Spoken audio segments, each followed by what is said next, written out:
դուք ասացիք, որ մի քանի անգամ եք դիմել կառավարությանը, կնշեք։ Ճիշտն ասած, ես ի սկզբանե ներկայացնեմ, այո, մենք ի սկզբանե Ես Բելա Գալստյանն եմ, Գալստյանի իմ ամուսնական ազգանունն է, ես զոհված ծառայող Սասուն Ավանեսյանի հարազատ քույրն եմ։ Հենց առաջին օրվանից մենք որ եկել ենք, մենք ոչ մի րոպե կանգ չենք առել մեր այս խնդրի լուծմանը հասնելու համար։ Բազմիցս անգամներ դիմել ենք տարբեր կառույցներ, մի կառույցին ոչ թե մի անգամ, այլ մի քանի անգամ։ Ի սկզբանե դիմել ենք Կարմիր խաչին, ահագին ժամանակ Կարմիր խաչի հետ կապ պահելուց հետո, բայց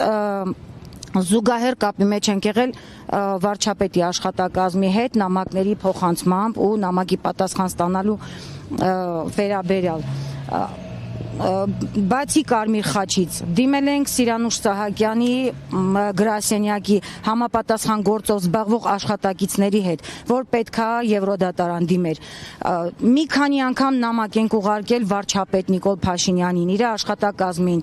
Վարչապետ Նիկոլ Փաշինյանը առաջին անգամ նամակը հասցեագրել է արտաքին գործերի նախարարություն։ Ահագին ժամանակ սպասելուց մեծ ջանքերի արդյունքում ես ստացել եմ ընդամենը մի երկու տողանոց ընդհանուր սենց օդի մեջ մի հատ այնպիսի պատասխան, որ մեզ ընդհանրապես չի վերաբերում, այսինքն այդ հարցը միշտ բարձրաձայնվում է, բայց ոչ մի հստակ պատասխան, ոչ մի գործին նորմալ ընթացք տրվող ինչ-որ մի պատասխան չի եղել։ Որից հետո նորից ենք նամակ ուղարկել Նիկոլ Փաշինյանին։ Երկրորդ անգամ Նիկոլ Փաշինյանը նամակը հասցեագրել է ազգային անվտանգություն։ Պարոն Նիկոլ Փաշինյան, մենք հասկանում ենք ամեն ինչ։ Եթե մենք նամակը ուղարկում ենք ձեզ, մենք ակնկալում ենք հստակ պատասխան ձեր կողմից որպես երկրի ղեկավար։ Մենք քաջ գիտակցում ենք, ինչքան էլ որ դուք շեշտում եք, որ ազգային անվտանգության իրավասության շրջանակներում է տվյալ գործը, բայց միաժամանակ նաև մենք հասկանում ենք, որ ոչ մի կառույց չի գործի առանց երկրի ղեկավարի հանձնարարականի կամ որոշման արդյունքում։ Դա չի լինելու։ Մենք դա պարզ հասկանում ենք, գիտակցում ենք։ Ինչի համար է նամակները ուղարկվում։ Մենք ակնկալում ենք հստակ պատասխան Նիկոլ Փաշինյանից։ Մի քանի անգամ մենք պահանջել ենք հանդիպումը, բայց ստացել ենք այնպիսի պատասխան, որ դա հնարավոր չի։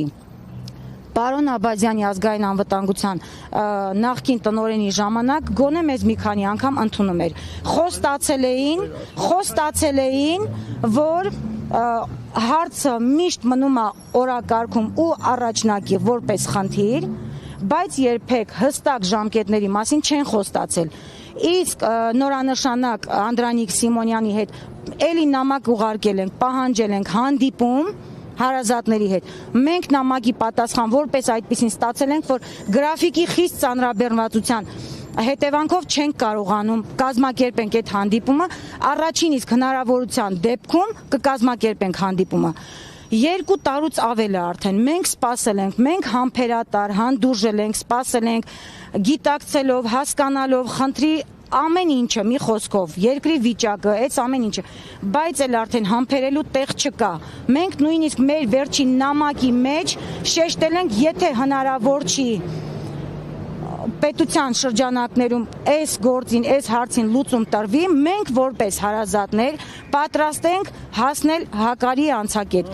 Գոնե մեր անխոչնդոտ հակարի հասնելը ապահովի, չենք ասում մեր անվտանգությունը ապահովի, այսինքն մեզ ոնց որ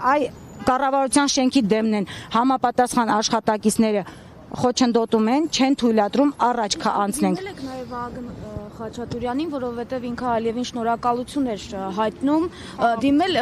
դիմել եք նրան, որ զբաղվի այս հումանիտար հարցով։ Ոչ, չենք դիմել, որովհետև մենք դիմել ենք Նիկոլ Փաշինյանին, գիտակցելով, որ երկրի ղեկավարը Նիկոլ Փաշինյանն է, ամեն ինչ, ամեն մի կառույց, ես նորից եմ շեշտում, գործում է իր որևիցե որոշմամբ եւ հանձնարարականով։ Հնարավոր չի ոչ մի կառույց ինքնագլուխ ինչ-որ մի գործին կամ ընթացք տա կամ առավել եւս հարցին լուծում տա։ Իսկ ձեզ համար հասկանալի էր ինչու է շնորհակալություն հայտնում Այլևին։ Դե Այսքան մեր կորուստներից հասկանում ենք, տեսել ենք, ամեն ինչից տեղյակ ենք, ուղղակի ամեն ինչ չենք մանրամասնում, ելի եմ ասում, մենք ակնկալում ենք մեր պատասխանն ու մեր հարցի, մեր խնդրի լուծումը Նիկոլ Փաշինյանից, քանի որ ինքը երկրի ղեկավարն է։